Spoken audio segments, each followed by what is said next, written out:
Dober večer, spoštovane gledalke, cenjeni gledalci. V še eni izmed oddaj Skrbimo za zdravje. V današnji oddaji bomo govorili o telemedicini. Zveni zelo strokovno, zelo zapleteno. No, zelo strokovno je, ni pa tako zelo zapleteno, kot zveni na prvi dotik, kot zveni morda v tem trenutku. In predvsem je zelo prijazno za bolnike. In vse o tej temi bodo povedali danes v studiu naši gostje, ki jih prav lepo pozdravljam. Najprej vsem skupaj dober večer. Dober večer. Pa mi dovolite, da jih predstavim, tako kot sedijo. Z nami so direktor Splošne bolnišnice Slovenj Gradec, dr. Janez Lavre. Pozdravljeni. Z nami je primarij Cirila Slemenik-Pušnik, tudi Splošne bolnišnice Slovenj Gradec. Z nami je magister Stanislav Pušnik, vi prihajate kot direktor zdravstvenega doma Ravne na Koroškem. Tako, pozdravljeni. In dober večer tudi vam, dr. Drago Rudolf, vi pa prihajate iz Ljubljane kot direktor raziskovalnega podjetja MKS, elektronski sistemi, ki je del tega projekta telemedicine Združeni za zdravje. Se strinjam, pozdravljen. Govorili bomo torej predvsem o Splošni bolnišnici Slovenj Gradec, o zdravstvenem domu Ravne na Koroškem, torej o tem, da uvajate na Koroškem telemedicinsko spremljanje bolnikov, ki imajo sladkorno bolezen in bolnikov, ki imajo srčno popuščanje. Dr. Lavre, kaj pa pravzaprav pomeni telemedicinsko spremljanje bolnikov? Zveni zelo zapleteno.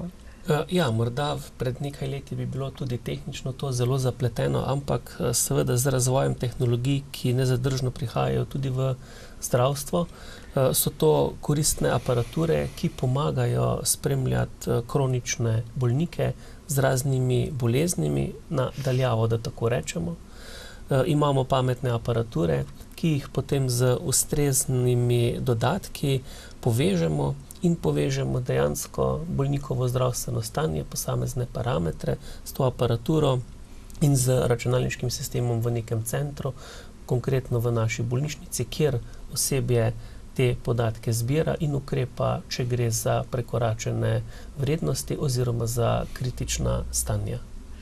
No in verjamem, da za vse gledalke in gledalce, ki nas zdaj gledajo, bo zelo zanimivo tudi v nadaljevanju, ko bomo dejansko tako na praktičnem primeru povedali, kaj telemedicina je.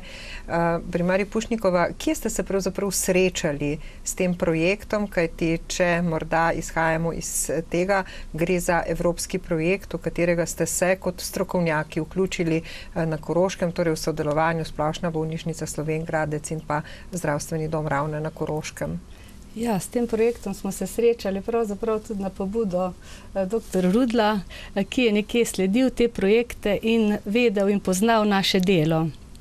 Se pravi, pozna naše delo v tem smislu, da smo zagnani za zdravljenje teh bolnikov z srčnim popuščanjem, da jim želimo pomagati. Imamo v Sloveniji eno izmed najbolje urejenih ambulant za srčno popuščanje in tudi zelo dobro vodenje sladkorne bolezni. In to so bile ene stvari, en izziv, ki so nas nekje potegnili, da bi nekje naredili še boljše vodenje in spremljanje teh bolnikov, se pravi, kakovostno spremljanje teh kroničnih bolnikov, ki vemo, da so težki. In to se nam je zdel en sistem, ki bi ga lahko peljali k nam. In namreč so to bolniki, ki so primerni, če tako rečeva, za to telemedicino. Morda kakšna druga kronična bolezen ni tako primerna? Jaz bi rekla, da se te stvari razvijajo. Tudi za druge kronične bolezni prihajajo zadeve prav za telemedicinsko spremljanje. Kronična obstruktivna pljučna bolezen, črevesne bolezni, kronična vnetna črevesna bolezen. Tako da to so vse kronične bolezni, ki mislim, da bojo v prihodnosti sigurno se lahko navezale na to naš sistem, ki ga vpeljujemo v naši bolnišnici, ker tudi na drugih področjih vidimo te izzive in si želimo, da ta projekt ni samo za to obdobje, ki ga sedaj spremljamo do konca leta 2015, ampak da bi zaživel širše tudi za ostale kronične bolnike. In to sigurno pomeni na dolgi rok kakovost za njih. Magister Pušnik, ko sva se prej pogovarjala, ste rekli, da medicina nekako kar malo caplja za temi novitetami, sploh na tem področju, in da ste v projekt vstopili skoraj da bosi in goli. Res je. Če primerjamo ta hiter razvoj in uvajanje sodobne tehnologije na drugih področjih, potem moramo reči, da je na področju medicine morda tudi upoštevaje sedanji projekt, ki smo se ga lotili, res nekoliko za časom. Namreč verjetno je nove tehnologije vedno potrebno uvajati z načinom in podporo, da bomo za tistega, ki so mu namenjeni, naredili dobro. In nedvomno v tem projektu bomo za kronične bolnike naredili dobro, ker jim bomo to medicino prinesli na dom. Že ko smo v družinski medicini uvedli naročanje bolnikov, smo s tem spraznili čakalnice, naredili dostopnost boljšo in s tem bolnikom koristili. V tem primeru pa bomo s temi metodami pravzaprav prinesli to medicino na dom. In do zdaj je v medicini v Sloveniji je en velik projekt e-health ali e-zdravje, ki pa pravzaprav je predvsem pokrival tako imenovano administrativno področje, torej področje, kot je e-recept, e-napotnica in podobno, ki žal še do danes niso razvite, ampak to je res zgolj administrativno uvajanje te tehnologije v sistem. Medtem ko projekt, ki ga izvajamo mi, pa dejansko služi k diagnostično-terapevtskemu postopku za bolnika. Torej mu na nek način res dobesedno prinaša to medicino na dom. Doktor Rudelj, kot tehnik bi lahko rekla, ne kot zdravnik, kako ste recimo zaživeli s to telemedicino? Telemedicino spremljam že kakih 20 let in ves čas sem se želel, da bi lahko te postopke prinesli tudi sem k nam. Pokazalo se je, da je nek razpis evropski bil prav primeren, zato sem navdušil kolege, da smo pristopili v konzorcij 34 partnerjev. Sam projekt se imenuje Združenje za zdravje in bili smo uspešni na razpisu, tako da smo seveda potem prevzeli del bremena, ki ga nosi projekt, ki mora pravzaprav vključiti in eno leto spremljati približno 15,000 bolnikov po celi Evropi. V 15 centrih bodo spremljali bolnike v 9 državah. Mi smo del tega z to povezavo med bolnišnico v Sloveniji Gradcu in zdravstvenim domom Ravne. Seveda, tehnologija je en delček tega, ki omogoča, da sta lahko bolnik in pa potem zdravstveni delavec med sabo ločena in da je vmes povezava, ki je v obliki informacijskih in telekomunikacijskih povezav. Vendar te stvari so sicer tehnološko zahtevne, za pacienta pa so zelo preproste. O tem bomo v nadaljevanju oddaje še kaj rekli, tudi naši gledalke in gledalci bodo to videli. Ampak takole čisto osebno me zanima, primarij Pušnikova, kako se zdravnik, kot ste vi, strokovnjak, ki ima zelo veliko dela, odloči še za en tak projekt? Ja, ne vem, rada delam z bolniki, pa to je eno delo, ki bi rekel, mogoče nekdo, da zdravljenje nadaljavo, obravnavo bolnikov nadaljavo, ampak to ni res. Pravzaprav se s temi bolniki si še bolj v tesnem kontaktu. Te bolnike v tem projektu, želimo si, da bo tudi se nadaljeval, spremljamo praktično vsakodnevno. Njihove parametre, krvni tlak, frekvenco, telesno težo, zasičenost krvi s kisikom, in jih nekje spremljamo in vodimo in je neka povezava med nami. Pri vsakih odstopanjih od normale te sestra opozori, ki redno spremlja, prebira pri nas Maja Rakoša, ki je nekje vodja v tem centru vsega teh zbirk, in potem mi konzultiramo tudi paciente, jih pokličemo, kako je počutje, če ko so ta večja odstopanja in skratka navizujemo nek drug stik. Res je, da je zdaj to število malo, mi si želimo te številke povečati, ampak vseeno bi si želeli, da bojo ti kontakti ostali, ker to bo tista kakovost in nadgradnja našega dela. Gospod direktor, so v bistvu zdravniki, ki delajo na tem projektu, zdaj še nekako dodatno obremenjeni, je to še dodatno delo zanje? Zagotovo v začetku je tu neka dodatna obremenitev, ampak jaz pravim, če smo zdravniki vsaj malo inovativni in imamo vsaj nekaj želje po raziskovanju, po nekem dodatnem delu, po neki dodatni obravnavi za pacienta, da mu želimo ponuditi več, potem smo dobri zdravniki, pravi za take projekte in to moji kolegi zagotovo so in to pri njih občutujem. To je seveda dodatna obveza, pa vendar, potem, ko stvar zaživi, ko deluje, sem prepričan, da ne bo usahnila, ko bo končan projekt, ampak da bomo to spravili v sistem in to je moja naloga in naloga tudi dr. Pušnika in vseh ostalih, da Slovenija razume potrebo. Meni je nerazumljivo, da Zavod za zdravstveno zavarovanje Slovenije tega ni sprejel kot model, kot pilot, ali tega tudi ni prepoznalo Ministrstvo za zdravje. Res je, da smo v zelo zanimivih, čudnih časih, ko nimamo ne dveh vsaj zavarovalnic, če bi imeli dve, ne bi bil problem, in pa ko že 8. mesec nimamo ministra. Ampak ravno to je priložnost za nas, da to dobro utirimo, da pokažemo prve rezultate in če kolegi potrdijo, ker smo bili zdaj na kratkem na Norveškem na srečanju teh skupin, da smo zelo dobro začeli in rezultati so vzpodbudni. A lahko še eno vprašanje ali podvprašanje, a to pa, da je v bistvu ta telemedicina zaživela v Splošni bolnišnici Slovenj Gradec, torej če rečeva na periferiji in ne v centru, to pa ni problem? Mislim, za zavarovalnico ali za ministrstvo. Zagotovo je to velik problem v slovenskem prostoru, ker vemo, kakšen je slovenski prostor, vendar kakršnakoli težka beseda, kakršnakoli spotika bo prišla z Ljubljane, jo bomo pogumno ubranili z argumenti, ki jih že imamo. Mi smo pogumni, odločni in vemo, kaj želimo in vemo, kaj je dobro za naše paciente. Magister Pušnik, kako pa recimo se potem zdravstveni dom, zdravniki v zdravstvenem domu recimo vključujejo v ta projekt? Če nam je morda malo jasno, kako je to v bolnišnicah, kaj pa recimo zdravstveni domovi?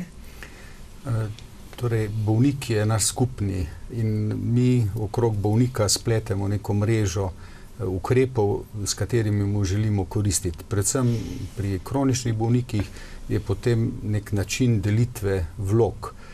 Družinski zdravnik je seveda tisti, ki bi naj povzel vse poti različnih vidikov zdravljenja pri posamezniku in spremljal to. In seveda vnos neke nove tehnologije mora biti nedvomno prezenten, torej predstavljen vsem zdravnikom, da bodo vedeli, da ne bodo prišli v stik s to tehnologijo, brez da bi poznali te osnove ali izhodišča, zakaj na tak način pomagamo.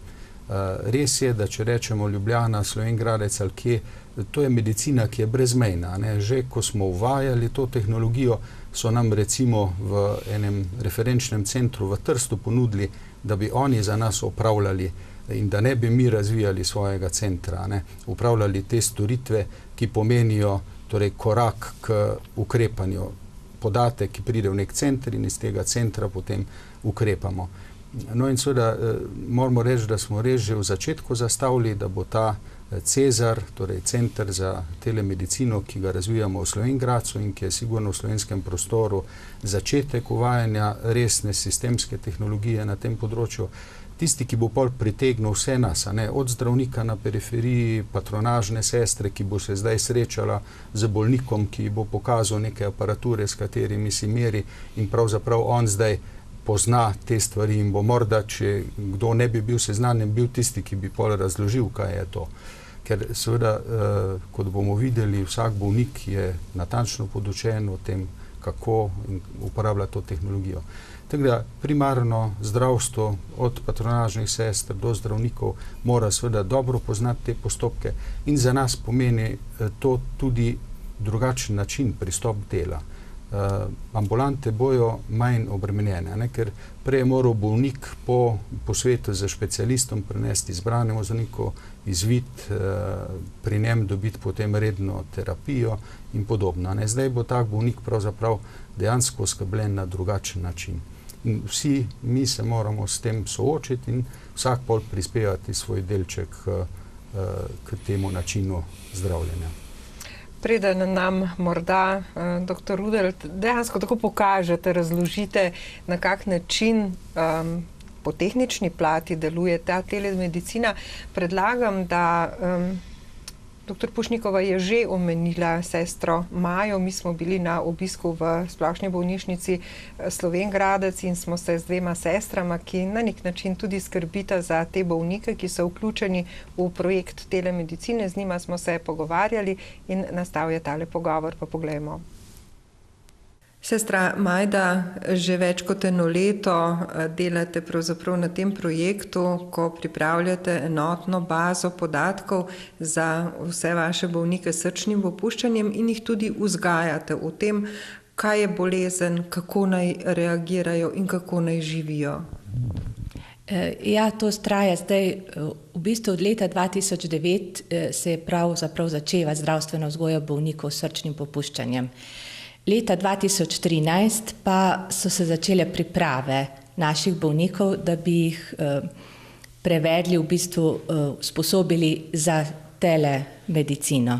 To je bil projekt, ki se je začel graditi, ampak osnova tega seveda, da se je sploh lahko začel graditi, je pa pravzaprav tudi poučenost bolnikov v srčnem popuščanju in to spremljanje in vodenje bolezni doma.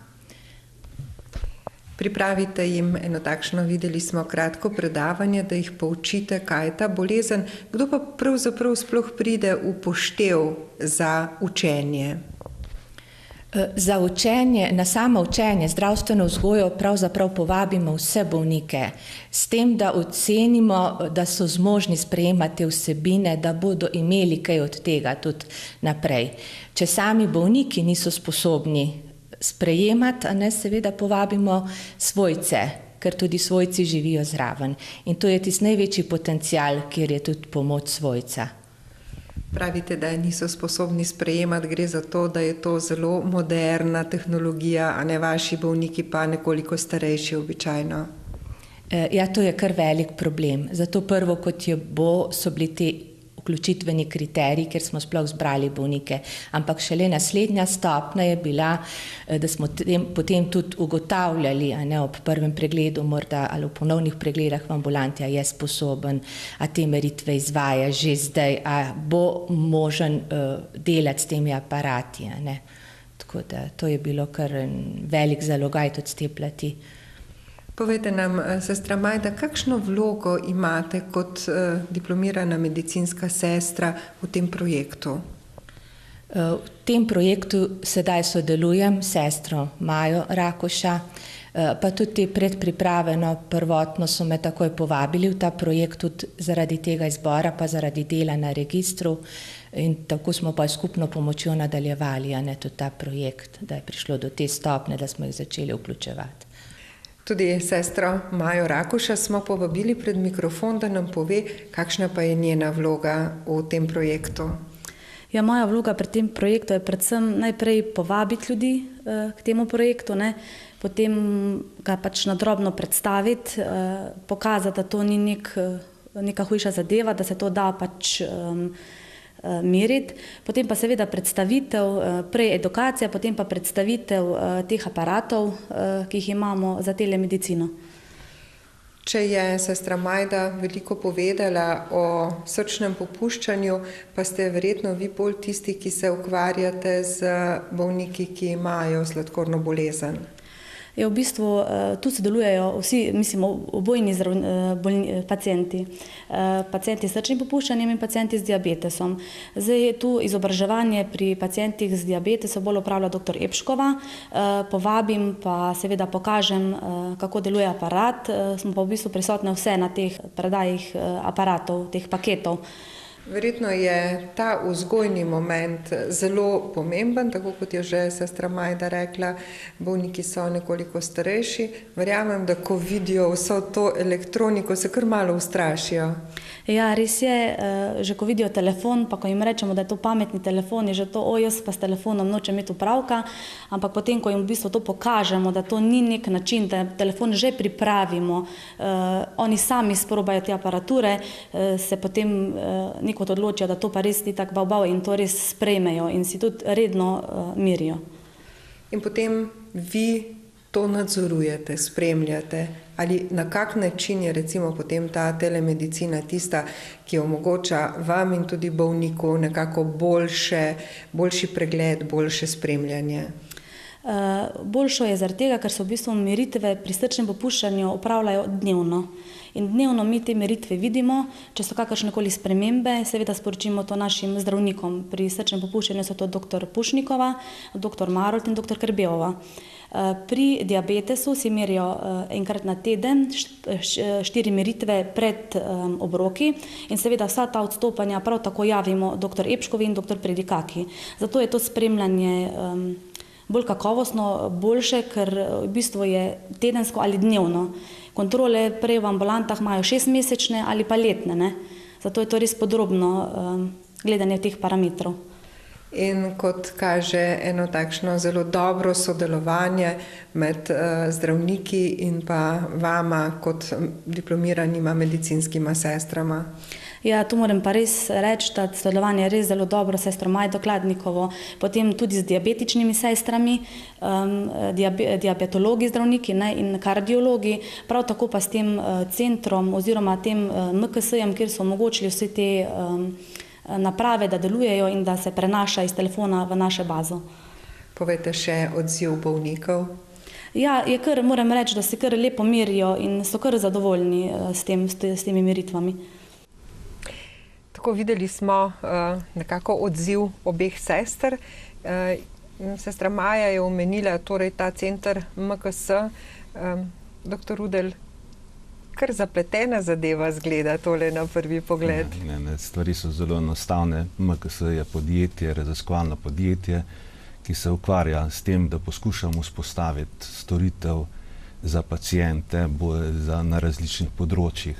Prej smo bili usmerjeni v oskrbo na domu, nadaljavo, zdaj smo se bolj usmerili v to, da bi storitve, ki pomagajo ohranjati zdravje ali pa pridobivati zdravje, torej za storitve zdravja nadaljavo, v to smo se kot podjetje usmerili. Tisto, kar smo od tehnologije prinesli na Koroško, je seveda ta tehnološka rešitev, da se izmerjeni podatki prenesejo na računalnik v Slovenj Gradec. Torej, stvari so zelo preproste zaradi tega, ker pacienti si že sami merijo recimo težo, pacienti srčne popuščanja si merijo vsakodnevno težo, si merijo krvni tlak, si merijo zasičenost krvi s kisikom.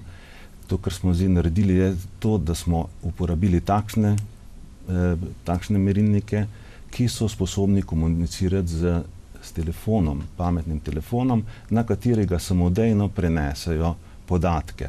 Telefon pa poskrbi, da jih preko mobilnega omrežja prenese potem v bolnišnični računalnik. Torej, pacient izmeri vrednosti tako, kot jih meri vsak dan. Telefon je prižgan in ni potrebno ničesar pacientu, da se znajde ta podatek pod njegovim imenom v računalniku v bolnišnici, kjer ga vidi in te podatke spremlja medicinska sestra. Stvari so torej zelo preproste, seveda preproste zato, ker je odzadaj veliko tehnološkega prizadevanja, da so stvari preproste za pacienta. Poskušamo biti inovativni, tako kot že 25 let v podjetju MKS in mislim, da je tukaj en lep primer uspešnega sodelovanja med tehnološko firmo in pa med zdravstvenim osebjem v bolnišnici in v zdravstvenem domu. Vprašala sem že sestro, seveda sprašujem predvsem vas kot zdravnico, kot strokovnjakinjo, pregled bolnika je pomemben in potem odločitev tega bolnika lahko vključimo v projekt telemedicine ali pa ne. Tukaj ne gre za to, ali bi vam bolnik bil všeč ali ne, gre verjetno za bolezen od tega, ali je recimo ta stopnja bolezni za to primerna ali ne. Tako ja, na tem projektu smo dobili točna navodila, kateri bolniki recimo s srčnim popuščanjem so primerni, katere parametre morajo imeti, se pravi, da imajo oslabelo srčno mišico pod iztisno frakcijo pod 45%, da imajo neko parameter, ki ga spremljamo laboratorijsko, ProBNP na 1500, tako da marsikateri bolnik bi si želel, ampak teh kriterijev, ki so določeni, dejansko ne izpolnjuje. Tako da v tem projektu imamo te bolnike, ki izpolnjujejo te kriterije. Če bo pa stvar zaživela, bomo pa tako te stvari lahko razširili tudi na ostale bolnike, ki si jih mi želimo spremljati, vemo, ampak v projekt pa zdaj ni možno take bolnike vključiti. In slišali smo tehtanje, merjenje. Recimo, zakaj tehtanje bolnikov pri kroničnem srčnem popuščanju? Ja, tehtanje bolnikov je zelo pomembno, ker tisti predvsem bolniki z zelo težkim srčnim popuščanjem, ki so nekje tudi vključeni v ta projekt, je pri njih zelo pomembno, da pride do tega popuščanja z nabiranjem, se pravi, vode v telesu, kar vodi potem lahko v hudo, bi rekel, popuščanje, kot mi rečemo, strokovno dekompenzacijo, ki zahteva nek nujen ukrep, nujno, bi rekel, sprejem v bolnišnico. Mi se želimo teh sprejeme v bolnišnico ravno na ta način zmanjšati, preprečiti te sprejeme, ker vidimo naraščanje telesne teže, ga pokličemo, kaj je narobe, kako je počutje, prilagoditi dozo diuretika, tako da lahko ga že prej pravočasno nekje ujameš, preden da pride do tega najhujšega poslabšanja. To pomeni, da bolnika nekdo spremlja praktično, bova rekli, 24 ur na dan, ne? Ja, dejansko 24 ur na dan še to ni. Pri nas zdaj v dopoldanskem času, v delovnem času, vsako jutro sestra Maja pregleda vse te vrednosti, kjer ima tudi posebej označene vrednosti, parametri, ki izstopajo od teh normalnih območij in potem nas obvesti, da mi to pogledamo, primerjamo prejšnje meritve iz prejšnjega dne, kakšna so ta odstopanja, je potreben kak dodatni ukrep in lahko bolnika takega obvestimo ali tudi patronažno službo ali lečečega zdravnika. To je, bi rekel, ta smisel tega rednega spremljanja, tako teže tlaka. In zelo dobro je to, ker redno spremljamo krvni tlak, dobro urejenost teh bolnikov z krvnim tlakom, ki vemo, da je tihi ubijalec, ki povzroča številne druge zaplete in na ta način lahko se dobro prilagodi potem tudi doza zdravil, ki jih prijema. Morda kdo ne bo rabo več toliko zdravil, kar je seveda plus za vse, ali pa se povišajo in ustrezno vodiš potem takega, kakovostno vodiš potem lažje takega pacienta. Se mi zdi, ali recimo, glede na to, kako pripovedujete, je to potem za takšnega bolnika tudi ena varnost. Če me nekdo vsak dan spremlja, sem bolj varen in preko smo se pogovarjali, veliko je verjetno pri teh boleznih tudi depresije, da potem je tukaj vendarle en korak naprej, dr. Pušnik. To je izredno pomemben vidik uporabe tovrstne tehnologije. Morda, če začnemo, ko bolnika po poslabšanju njegove bolezni odpustimo domov, nedvomno, vkolikor ga opremimo s tovrstno tehnologijo, mu damo ta občutek, da bomo spremljali njegovo zdravstveno stanje tudi doma. Se pravi, da bomo del te skrbi prenesli iz bolniškega okolja v njegov dom. In pa seveda ti podatki, ki nam služijo potem za ukrepanje, so spremljani sproti. Se pravi, ne da recimo bolnik pride, sladkorni bolnik recimo po 6 mesecih pride na kontrolo, pokaže sicer knjižico z zapisanimi rezultati, ki se pa velikokrat ne ujemajo z rezultati, ki jih dobimo na laboratorijskih preiskavah, ker pacient lahko tudi po svoje napiše stvari. Tu je pa vse tako, kot je, se pravi, tako kot aparat zmeri, vrednosti pridejo takoj in tu pacient te vloge, da prikrojuje, kaj nima. Tako da je tudi ta vidik nedvomno resnih teh podatkov pomemben. Seveda je pa ta občutek, da sploh za osebe, ki morda živijo same in podobno, toliko bolj pomemben, da so parametri nadzorovani, da vejo, da če bo kaj narobe, bo nekdo ukrepal. Sploh pri ostalih vidikih, recimo oskrbi na domu, torej oskrbi starostnika na domu, ki tudi z uporabo tovrstne tehnologije spremlja še številne druge parametre, je ravno to, da lahko ohranimo potem starejše ali pa te bolnike v domačem okolju dlje časa. Tudi svojci recimo imajo boljši občutek, če recimo vedo, da njihovo mamo ali očeta spremljamo z nekimi parametri in da vkolikor bojo ti iztirili, da bo ukrepanje čim prejšnje, ne da bo se stvar pač slabšala v nekem času. Recimo, ti aparati pokažejo tudi, če nekdo pozabi zmeriti, če nekdo ne meri. Ja, res. Ti naprave pokažejo to, in potem sestra Maja pokliče, kaj narobe, da si danes niste zmerili, bi rekel, pritiskali, da se niste stehtali in ga nekaj opozori. Pa je lepo pove in običajno so kar zelo hvaležni, saj zaenkrat so dobri odzivi tistih bolnikov, ki so sprijeli te aparature. Teh je pravzaprav zdaj 54 bolnikov s srčnim popuščanjem imamo vključenih in 65 bolnikov z sladkorno boleznijo, nekje na današnji dan je vključenih. Res je pa številka še kar nas čaka velika, se pravi do konca predvidoma letošnjega leta bi mogli vključiti 200 bolnikov s srčnim popuščanjem skupaj, pa 400 sladkornih bolnikov. Tako da to bo kar velik zalogaj za nas, ki delamo na tem projektu in sigurno bo prineslo nekaj dobrega.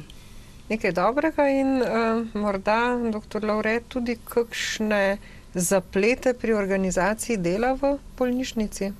Glede na to, da smo se tega lotili kar precej odgovorno, ne pričakujem nekih zapletov. Vse stvari, ki so sproti rešujemo, od nakupa aparatur, telefonov, do potem načina delovanja, kako se bo delovalo, seveda bi nam bilo bistveno lažje, če bi živeli kje drugje, ne v Sloveniji, kajti res sem razočaran, da nobeno telekomunikacijsko podjetje, ki ponuja te storitve, ni prisluhnilo in ni želelo sodelovati kot partner v tem projektu.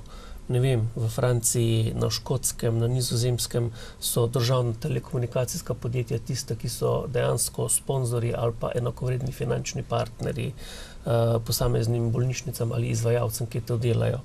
V Angliji celo nacionalna zavarovalnica podpira to. Pri nas do teh dogovorov žal še ni prišlo, morda pa kakšna zavarovalnica, ki ponuja prostovoljno zavarovanje, le prisluhne in bo morda tudi ta oddaja danes komu odprla zamegljen pogled, kajti mi imamo v Slovenj Gradcu in na Ravnah jasen cilj. S tem projektom bomo uspeli, Evropi bomo pokazali, da tudi pri nas uporabljamo telemedicinske storitve in naši pacienti so strokovno, varno oskrbljeni in je to velika dodana vrednost za naprej. Nenazadnje, oni so tudi tisti, ki bojo v bodoče krojili, pri kom se bojo zavarovali in od koga bojo nek pametni telefon kupili, ker tukaj obstaja še veliko dodatnih možnosti spremljanja tudi samega počutja, tudi morda telesne aktivnosti, kakšnih drugih parametrov in vse to je ena velika celostna skrb za pacienta in prepričan sem, da imamo dovolj znanja, volje in prizadevanj, da nam bo uspelo ta center obdržati tudi v bodoče in bomo vse te osnovne parametre, ki jih spremljamo sedaj, vnesli v ta zdravstveni sistem, ki se čudežno imenuje splošni dogovor. Njegova prednost pa je samo ta, da je vsako leto za 10 strani daljši in manj razumljiv. Gospod Ruder, to pomeni, da se tudi vi potem kot nekako tisti, ki kupujete, ki nabavljate, ki kompletirate pravzaprav to tehniko, srečujete kar s težavami. Od koga, na kak način? Negotovo so prvi koraki težji in vsak nadaljnji lažji. Tukaj smo prvič ponudili telemedicinsko spremljanje srčnih bolnikov in pa bolnikov s sladkorno boleznijo, zato smo morali del rešitve, ki jo uporabljamo, kupiti to v tujini. In del rešitev pa smo seveda izdelali sami v našem podjetju. Zdaj moram povedati, da v okviru tega našega evropskega projekta Združenje za zdravje smo sprejeli določene obveznosti, da bomo vključili, kot je povedala že primarij Pušnik, 600 pacientov in jih bomo spremljali 1 leto. Seveda, ker nimamo urejenega sistema zavarovanja, ki bi kril te stroške, je zdaj zaradi tega strošek projekta, da omogočimo vsem pacientom, da dobijo te naprave za merjenje zastonj. Torej, vsi pacienti, ki bodo vključeni ali so vključeni in bodo vključeni v projekt, prejmejo te naprave zastonj za obdobje 1 leta. Upamo pa, da bomo v tem obdobju potem že nastavili zametke centra za telemedicinsko spremljanje, ki bo deloval naprej in pa ki bo deloval na celotnem, na področju Slovenije. Morda vam vprašanje, magister Pušnik, kako pa obveščate, če uporabiva ta suhoparni izraz, kako bolniki pravzaprav izvedo za to možnost, kako jim jo recimo vi kot direktor zdravstvenega doma, ki je vključen v ta projekt, ki je enakovreden partner, rečete, to bo pa boljše, kot da vi pridete 3-krat na leto ali 4-krat k vašemu splošnemu izbranemu zdravniku. Starejši ljudje se radi pogovarjajo, pa jim morda to pomeni, jaz zdaj pa ne bom več svojega zdravnika videl, pa ne? Nedvomno. Vsaka stvar prinaša torej tiste pluse in minuse. Mi smo se osredotočili na tiste pluse, torej kaj bolniku nudimo več za to vrstno tehnologijo. Drugače je pa morda res, da premalo promoviramo naše delo. Promoviramo v tem širšem smislu obveščanja ljudi in pa prikazovanja, kaj pomeni dobrega to za naše bolnike. Mi smo se povezali tudi z društvi teh bolnikov, recimo sladkorni bolniki imajo zelo organizirano obliko sodelovanja in recimo preko Društva sladkornih bolnikov smo seznanili njihove člane o uvajanju tovrstne nove tehnologije, potem preko zdravnikov in patronažnih sester, ki sodelujejo potem vsaj posredno o tem. Samim bolnikom smo predstavili to skozi novinarske konference, torej ob uvedbi projekta smo obvestili po pisanih virih in po radiju in televiziji takrat. Res pa je morda, da bi bilo potrebno sploh zdaj ob teh prvih korakih sproti obveščati več. In hvaležni smo, da lahko danes tudi širšemu krogu predstavimo to dejavnost, ker slej ko prej pa bo to bolj vsakdanje. Primarij Pušnikova, zdajle nas gotovo gleda kar veliko ljudi, tema je izjemno zanimiva, predvsem zato, ker je malo drugačna, ker je v tem slovenskem prostoru nismo vajeni, za njo še nismo slišali. Kaj če vas zdajle pokliče, ne vem, bolnik iz Velenja, iz Celja, pa reče, jaz bi bil pa tudi vključen v ta projekt. Kaj naredite? Dogovorjeni smo tako, da te bolnike zaenkrat vključujemo na območju Koroške, ampak dogovori potekajo s kolegi iz Maribora, ki se ukvarjajo s srčnim popuščanjem, da bi oni svoje bolnike lahko spremljali preko našega centra. Tako da se mi zdi to povezovanje, mi bi sprejeli. Prav je, da te bolnik pokliče, ampak mi se moramo z njegovim zdravnikom, ki ga vodi, recimo v ambulanti za srčno popuščanje, dogovoriti, da ta stvar teče. Ampak mislim, da to ne bo težko, ker se s kolegi tudi širom Slovenije dobro razumemo in se mi zdi, da bi bilo to zelo dobro, da bi tudi od drugod vključevali paciente, ker bi na tak način lahko preko našega centra jih spremljali, njim sprotno pošiljali preko mailov vse njihove rezultate, da lahko potem konkretni zdravniki ga zdravi, komunicira s svojim pacientom in ga bolje vodi. Tako da nam se zdi pravzaprav to smiselno in pomembno. Smo v dogovoru, da bomo v kratkem začeli sodelovati, ne, tudi pri naboru bolnikov s kolegico iz Maribora, ki se ukvarja s srčnim popuščanjem, tako da bo to, bi rekel, kar en tak zanimiv korak, pa morda tudi ne samo dobro sodelovanje in dobro kakovostno vodenje bolnika, tudi boljše sodelovanje med nami. Tako da jaz vidim tu prednost. In se mi zdi, da je tu tek omejitve, kot je bilo rečeno. Center Trsto nam ponuja te storitve. Tu bomo pač mi vodili te paciente, ampak dobil bo pa podatke njegov lečeči zdravnik in ga vodo, bi rekel, kakovostno naprej. Vprašanje, kako pa ste se sploh odločili v ta projekt vstopiti? Verjetno je razvoj na kateremkoli področju nekaj, kar mora spremljati, ne? Ker drugače zastaneš, drugače je sicer bolj lahkotno, bolj brezskrbno, vendar slej ko prej, jaz mislim, da če ne sledimo sodobnim trendom, če ne uvajamo teh novih tehnologij, pol slej ko prej tudi ne moremo nuditi bolniku najboljše možne oskrbe. Žal, da so finance velikokrat ovira, včasih pa tudi zgolj tisto, da se nekdo nečesa loti ali ne. Bolniki so zelo osveščeni, v ambulantah vidimo, da pridejo z znanjem z interneta, tako da je včasih kar težko ustaviti kakšne njihove trditve, ki so podkrepljene z številnimi podatki.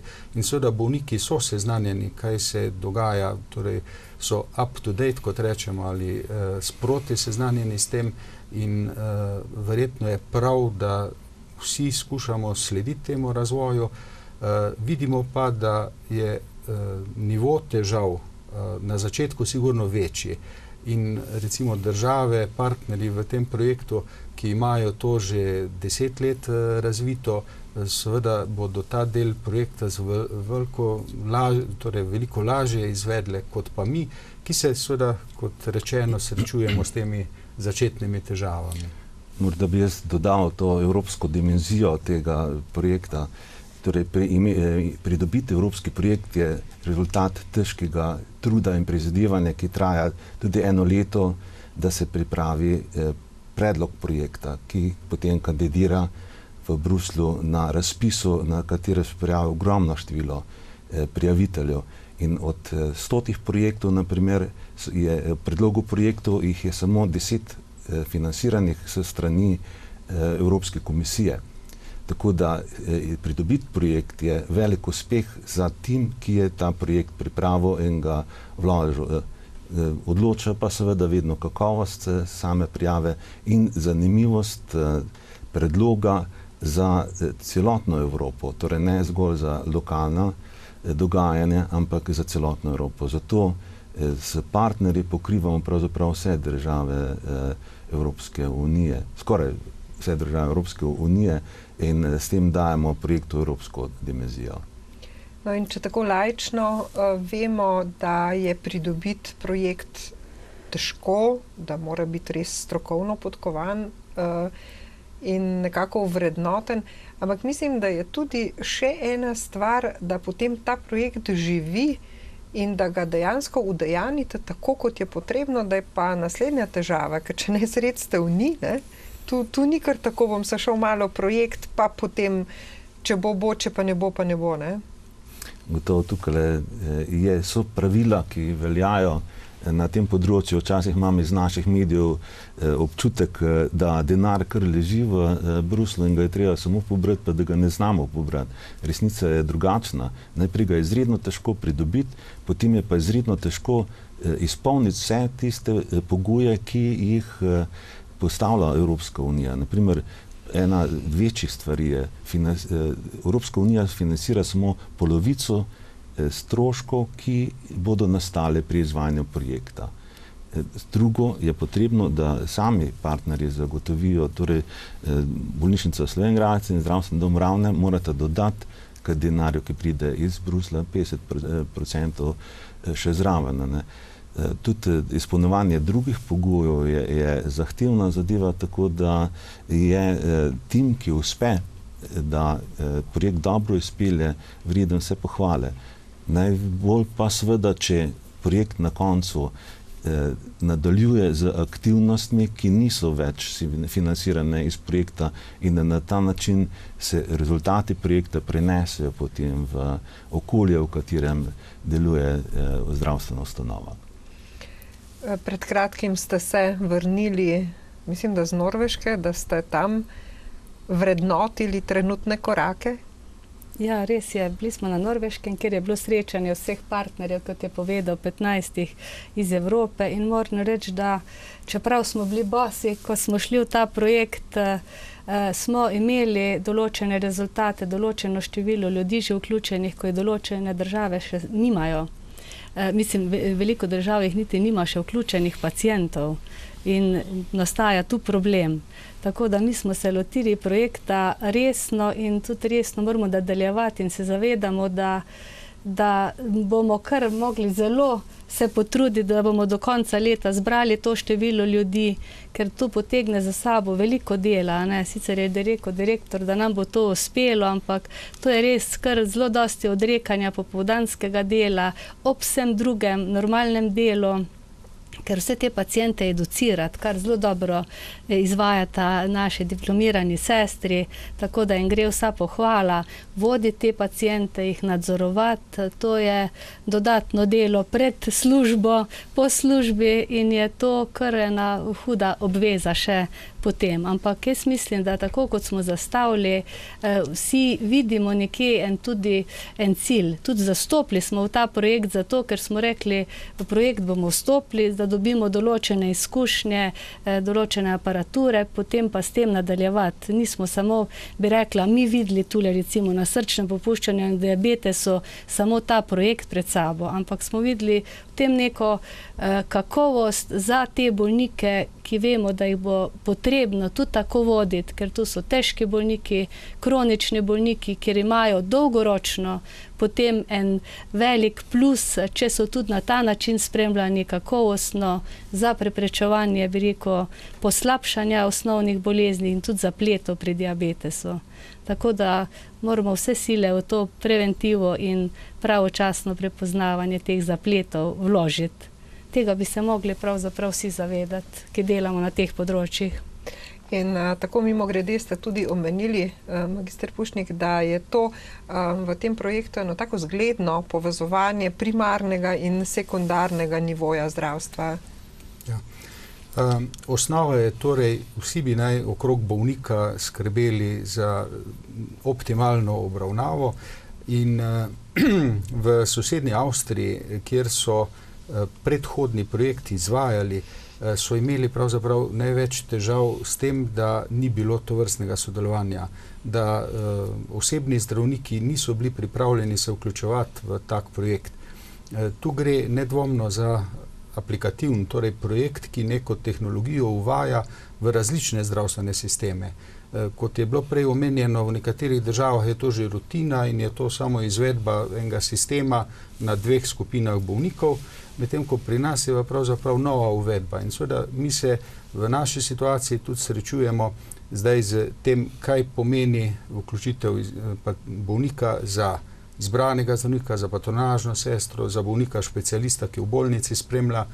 Se pravi, nedvomno to vrstno povezovanje, ki ga utrjujemo in mu dajemo to drugo, pod narekovajem, elektronsko obliko, ki seveda ob pomanjkanju časa, ki je na nek način tudi stalnica sodobnega življenja, pomeni to, da bomo skrbneje, pravočasneje in torej bolj optimalno lahko z tovrstnim sodelovanjem naredili za pacienta največ. In jaz mislim, da seveda bojo bolniki to korist nedvomno čutili. Sploh, če razmišljamo o tej daljši dimenziji, mlajši bolniki recimo, ki jim je ta nova tehnologija vsakdanja, bodo seveda pravzaprav slej ko prej zahtevali te sodobne oblike zdravljenja. Morda res zdaj rečemo, da si kdo bolj želi dati roko zdravniku pa malo pogovoriti z njim, kot pa da bo zdaj kar preko povratne povezave z telefonom ali SMS-om ali internetnim sporočilom dobil neko obvestilo, da bi torej vseeno ta način, ki nam je sicer topo človeški odnos in tako da tu seveda obstajajo lahko različni vidiki in ena od nalog preverjanja uvedbe teh tehnologije je tudi v tem, da bomo vse bolnike povprašali, kakšne so torej njihove izkušnje s tem, kaj mislijo, da je dobro, kje bodo ocenili, da morda pa bi bilo treba še kaj dodatno in podobno. Se pravi, da bodo vsi bolniki tudi vprašani in bojo krojili mnenje o tem, kako naprej.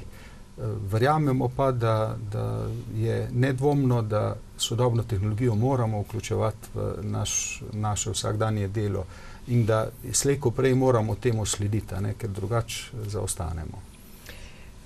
Pri Mariji Pušnikova, rekli ste, da je spremljanje bolnika zaenkrat pač v tem dopoldanskem času, to pomeni pa vendarle, da je popoldan, po noči, skratka kadarkoli pa pride do težav, pa normalno vključen v ta sistem zdravljenja. Normalno sistem zdravljenja, ja, sigurno. Vsi imajo točna navodila, že prej v naših ambulantah za srčno popuščanje, kako ravnati, kdaj nas poklicati ambulanto, ko ta ambulanta deluje. Zdaj je pač vse dni v tednu številka 570 sestre Maje na razpolago, da je ona vedno dosegljiva v tem času dopoldanskem, medtem ko akutna stanja se rešujejo preko dežurne službe, preko sprijema v IPP, če gre za kakršnekoli zaplete druge, ki pa se lahko pri teh bolnikih, ki so težkih, dogodijo. Doktor Lavre, ali je recimo ta projekt kakorkoli že malo razgibal na drugačen način dela v bolnišnici, tako bom rekla, kot predpostavljeni, tisti prvi kot direktor, ste gotovo ponosni na svoje sodelavce, ki so ob delu, ki ga ni malo, sprejeli še to? Ja, zagotovo, jaz sem zelo ponosen na svoje odlične sodelavce, tako zdravnike kot vse ostalo osebje, nenazadnje z rezultati, ki jih v zadnjih letih na različnih področjih predstavljamo, dokazujejo to kakovost, to kvaliteto in to zavezanost za strokovno in varno obravnavo naših pacientov. Kot vsi projekti, tudi ta ima seveda določene pasti, določena tveganja, ampak ko vse skupaj oceniš, ko malo tvegaš, vidiš, da se to splača, ker gre v dobro pacientov. Nenazadnje, verjetno bo tudi današnja oddaja pripomogla k temu, da bo kak telekomunikacijski partner pa videl svojo tržno priložnost za potencialnih 600 novih naročnikov. Prepričan sem, da vsem tem, kar smo danes povedali in predstavili, bomo s tem projektom nadaljevali. Iščemo in preverjamo, kako že v obstoječi sistem umestiti te preglede, te kontakte z pacienti in to se da. Seveda, če imaš razumevanje pri plačniku, je to bistveno laže, ampak nenazadnje za določenimi majhnimi koraki pa lahko to umestimo v sistem. Nenazadnje vsi pravijo, da je zdravje največja vrednota, da zdravstvo potrebuje reformo. Jaz pravim, zdravstvo potrebuje 3-4 odločne, pogumne ljudi, ki imajo vizijo in zdravstvo potrebuje ministra, ki bo dal smer, kam to zdravstvo mora iti.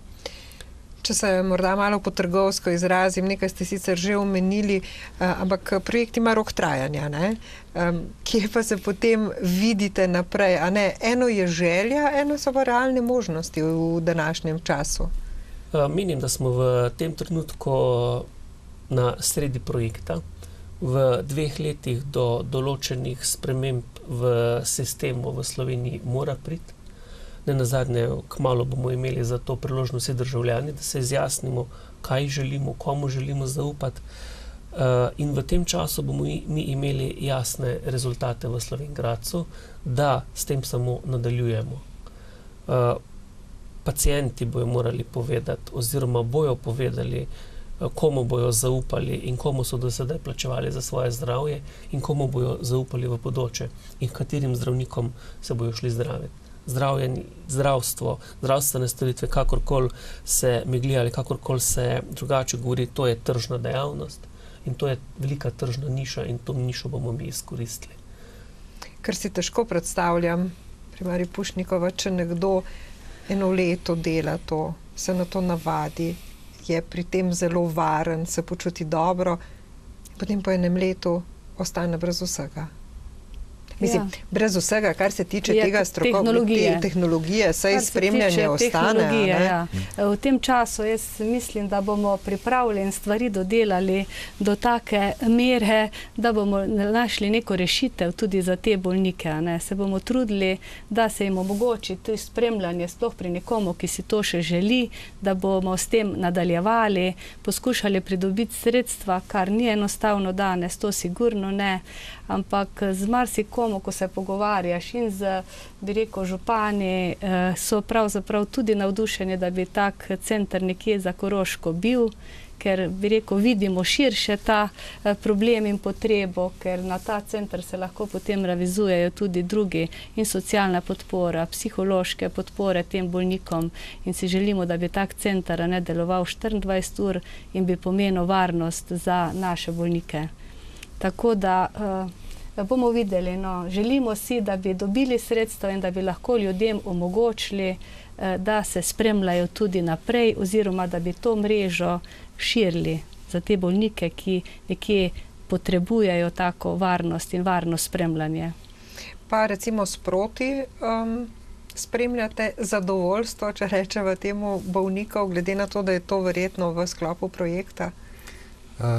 Sproti bi težko. Zdaj morda, če bi jih na začetku vprašali, kot smo prej slišali, sodelavko na projektu gospo Majo, bi morda bilo preveč težav zraven. Jaz mislim, da vseeno bodo odgovori pravilnejši oziroma vsebinsko bolj bogati potem, ko bomo premagali te začetne morda odklone ali pa tudi kak negativni vidik do uvedbe te tehnologije in da bomo potem, ko bo neka izkušnja s tem, šele lahko vprašali, pa tudi to, kako je bilo pa pri uvedbi, ker morda tudi kdo, ki ga zdaj še malo potisnemo k sodelovanju, bo morda na koncu spremenil mnenje, ko bo videl, da to res ni nekaj posebnega, in da pomeni pa vseeno v tej dimenziji eno boljšo varnost za njega kot bolnika. Še eno vprašanje vam, dr. Rudl. V današnji oddaji smo slišali velikokrat besedo telemedicina, slišali pa smo tudi besedno zvezo storitve zdravja na daljavo. A je to eno in isto ali gre za dve ločeni stvari? Oba dva pojma sta med sabo povezana. Zdravje na daljavo pomeni širši pojem in je povezan z zdravjem v celoti. Evropska komisija se je odločila, da bo spodbujala tiste aktivnosti, ki bodo naravnane preventivno. To pomeni, če ohranjanje zdravja, dokler zdravje je prisotno. Torej naj bi nekatere storitve bile namenjene ne za pomoč v primeru bolezni, pač pa za podporo pri ohranjanju zdravja. Telemedicinske storitve so izrazito namenjene za spremljanje bolezni in so zato en del tega našega prizadevanja za zdravje. Spremljanje zdravja na daljavo lahko na primer uporablja nekdo, ki se pripravlja recimo za hujši napor, recimo da gre na maraton. Tam se bo želel, da ga spremlja nekdo, kako napreduje, kako se usposablja za tak napor. Taka oseba ni pacient, ni torej medicinski primer, pač pa je skrbi za svoje zdravje sam ob pomoči nekoga drugega. Zato v nekaterih primerih govorimo raje o zdravju na daljavo in o storitvah, ki so namenjene temu kot storitve za zdravje na daljavo. Kadar gre pa izrazito za medicinski primer, s katerim se pa ukvarja zdravnik in je na drugi strani bolnik, takrat govorimo pa o področju telemedicine. Pa vendarle si ne morem kaj primarij Pušnikova, da ne bi na koncu rekla čudovit projekt, tehnično, predvsem morda za mlajše, nekako perspektiva, ampak brez zdravnika, brez srčnih ljudi, ki stojijo za tem, pa ne gre. Ne, sigurno. Jaz bi rekla, mi smo projekt vzeli kot naš projekt, ker mi verjetno v tem projektu, ko primerjaš druge države, kjer smo bili zdaj v kontaktu, jemljemo malo drugače, bolj osebno. In mislim, da je to prihodnost. Hvala lepa. Naj bo tako, predvsem zaradi nas, torej zaradi ljudi in bolnikov. Hvala vam za obisk v studio in upam, da se srečamo tudi prihodnje leto, ko boste rekli, da projekt ima nadaljevanje. Ja, hvala. Hvala lepa. Spoštovane gledalke, cenjeni gledalci, vam pa hvala lepa za pozornost in nasvidenje.